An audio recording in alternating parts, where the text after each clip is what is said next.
People think that I stay motivated for 2 years while losing 50 kilograms. In 2018, I was 120 kilograms, and by 2020, I was 70. But this was not the case. It wasn't motivation that got me there. There were days that I couldn't be bothered in the slightest. There were days that I did not want to be losing that weight, and I really couldn't be bothered. But today I'm going to talk about why you shouldn't just use motivation to get you there. Today, I weigh 88 kilograms, and I'm happier than ever with my body. And that's not because of motivation, that's because of the lessons that I've learned throughout losing that weight in the first place. Firstly, motivation is temporary. Anyone can feel motivated. Anyone can wake up in the morning and think, right, I'm going to do that today. But that doesn't happen every single day for most people. If you think on day 1, you feel fantastically motivated to do something, by day 30, by day 40, by day 50, you aren't going to wake up with that same motivation each day. And that's why you need to build up more than just motivation. It wears off, and you need to build habits to reinforce it. You need to use that motivation as a starting point to build everything else you need in order to make those long-term changes. So what helped keep me going while losing that 50 kilograms? First of all, I found that removing decisions helped the most. If I had set meals, if I had non-negotiables with myself, it wasn't a decision, should I go for a walk? It was a set, I am going to go for a walk. If I set myself targets and goals, it would be stick to it no matter what. Because then if I have those choices, then on the days that I don't feel motivated, I'm going to say no to them. But if I keep them as not choices but non-negotiables, I'm more likely to stick to them. The second of these is to never mess up twice.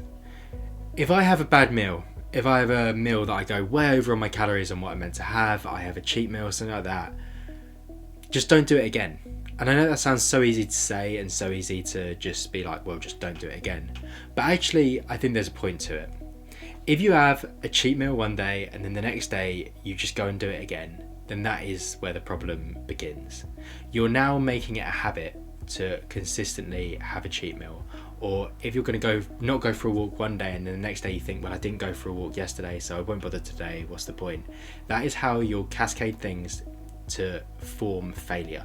Don't break the habit, stick with what you're doing, and allow yourself the bad day every so often, but as long as you get back on it the next day.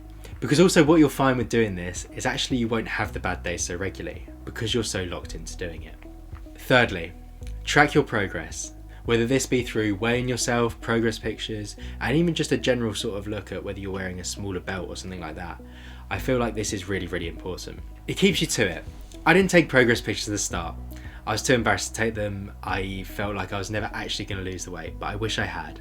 Because now with my physique currently, and over the last 5 or 6 years since losing all that weight, I found that actually the progress pictures keep me going even more. I compare what I looked like back in 2020 to today. And although I feel like, yeah, I've still got a little bit to go, and sometimes I feel a bit demotivated because I'm like, oh, I'm still holding a bit of fat around my waist or something similar. Actually, I look back at where I was before and I think, no, you know what? You actually have made a lot of progress and significant difference. And it almost re-motivates you. It's not the initial motivation you're running on, it's more motivation that you're putting back into yourself. It also keeps you accountable. It keeps you having something, on your phone, you might have pictures of yourself. You can look back on it and go, right, I need to be better than that. Fourthly, create yourself a better environment. I find that not having chocolate in the cupboards and stuff like that is the best way for me to go about it. That's slightly a lie. I always keep 1 bar of chocolate in my cupboard just to tease myself a little bit, just to say, you know what, if you're having that really bad day, I can have it. But I often find that sits there for quite a while before I do it. And having that, I could do, but I'm going to make the decision not to, almost makes it better for me. I think having the healthier food available and having that as your first choice, but also things so simple as if you have your gym clothes ready for the gym after work or before work, or you've pre-made some sort of protein shake or something similar to that, surely you will feel a lot more motivated to go. I find myself, I make my protein shake the night before the gym every single night, and that means that when I wake up in the morning I think, God, well, I've made it now, so I better go. And secondly, it means that I'm not sat there thinking, well, I can't be bothered to make it and I know I need to do that before I go, so what's the point? I find that actually the consistency and the environment that you make for yourself makes it a lot better for you in the long run. My 5th point is create an identity. If you make it so it's your character to go to the gym, it's regular for you, it's something that you do on the daily, you go for your walk on the daily, you stick to calories on the daily, and you make that the sort of person you are, that's the changes you'll make. If you're someone who regularly quits on things and regularly doesn't bother with their diet or regularly gives up on stuff like that, you're creating the identity for yourself of that actually you do mess up and you do not bother. And I think that can be more damaging than if you create a version of yourself that you're able to stick to, and a version that everyone else around you knows that you do that. When I was losing all the weight, my friends knew that I was trying to lose all the weight, and in turn they'd be more considerate of it. They saw that's the person that I was, it's the person that I'd wake up and that I'd go and lose that weight. Now today they know that I'll go to the gym. That's part of my identity, that's part of who I am, and it makes it much easier to stick to than it does if you're not that person and you try and introduce it. I'm not saying change yourself entirely as a person, but I'm just saying make the gym or make losing that weight or make walking part of your identity, and it will become significantly easier. My final overarching point is there's lots of things that I got wrong. I feel like I spent a lot of time waiting until I felt like it, until I thought, yeah, I feel like losing the weight now. That day will never come. Things that you find challenging, I think you're always going to put to the back burner a little bit.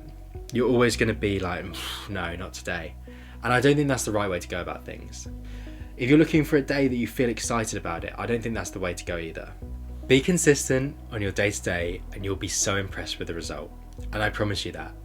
Over time, the day-to-day you may feel like, I'm making no real progress. But if you know you're sticking to that diet, you know you're making those changes, you're going to the gym, you're walking your steps, I promise you by the end of it, you'll be amazed with the progress you've made.